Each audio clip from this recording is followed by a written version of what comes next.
Toaster strudel of toastiness. The old Cody here coming at you with another exciting video update on my pine in the back and oak in the front fireplace fire. Good combination, especially if you live in Southern California. Both types of wood are easy to find. If you've been following along in this video series, what I did was I did the top down method. So basically on the top I had one of those cardboard egg crates filled with pine needles. I lit that. Underneath that, in a crisscross pattern, right? So two logs, two logs, two logs.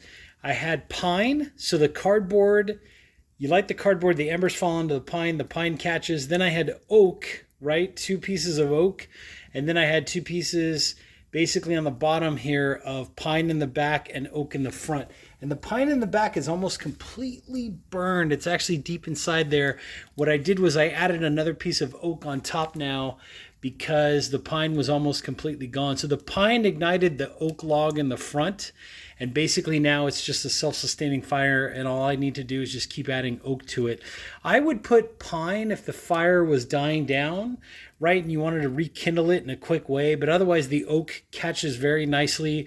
It burns longer and it burns hotter for a more sustained period of time, basically longer. So anyways, that combination is a great combination, pine and oak. You use pine to get the fire going, burns hotter in the beginning, quicker, lights quicker, and then you use the oak in combination with it.